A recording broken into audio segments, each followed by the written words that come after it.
Hello everyone. In this video, I'm going to summarize the Sri Lankan economic crisis.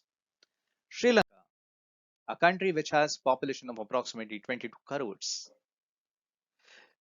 In this economy, the inflation rate has increased to 18.7%. The lending rate of interest has increased to 14.5%.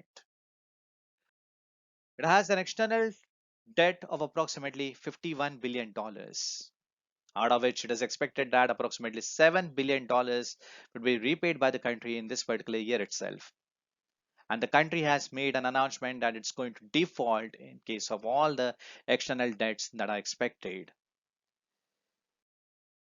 The forex reserves of Sri Lanka have come down to hardly say $1.6 billion. The country is facing power cuts of approximately 12 hours per day.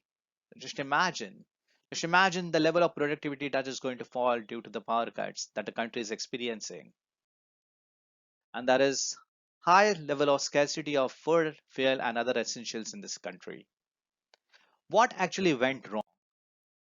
Let's analyze the causes for the Sri Lankan economic crisis. Huge external debt. Sri Lanka has borrowed huge amount of money from the other economies, from financial institutions to complete a number of projects. But when you're too much dependent on the borrowings, it increases your debt burden.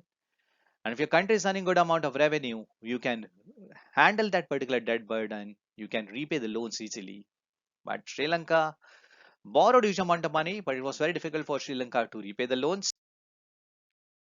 The natural disasters, the floods, the landslides in 2021 created problems for Sri Lankan economy.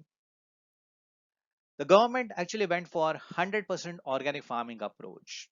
Now, to implement 100% organic farming approach, the government actually stopped the imports of fertilizers and pesticides. Now, due to which the production of agriculture commodities came down tremendously. As fertilizers and pesticides were not imported, even the production of agriculture commodities got affected to a very large extent. There was fall in export of textile products. Some of the textile products are actually dependent on agriculture. If there is shortage of agriculture products, definitely even the textile industry will face shortage of raw materials. Now, due to the restrictions, due to the ban on say import of pesticides and fertilizers and the low agriculture production or productivity, even the manufacturing sector, even the textile industry got affected to a very large extent. This actually reduced the exports of Sri Lankan economy. Even the exports of tea, coffee, rubber, and spices came down tremendously. Sri Lanka used to earn good amount of revenue by exporting these commodities. But because of the bans and the restrictions, even the production of the exported goods came down tremendously, which resulted in the downfall of the revenue earned by Sri Lankan economy. Reduction of taxes was also one of the important causes for the Sri Lankan crisis. The government of Sri Lanka even reduced their taxes tremendously. An example, value-added tax was reduced from 15% to 8%. This was mainly done for the betterment of the society, but this actually reduced the revenue of the government to a very large extent. Fall in tourism due to COVID. Even this is an important reason for the downfall of Sri Lankan economy. Sri Lanka is known for tourism, but especially after COVID, many people did not prefer to visit Sri Lanka. So after the disasters in 2021, COVID, and then the economic problems faced by Sri Lankan economy, the level of tourism came down tremendously, which reduced the revenue earned by the government through tourism.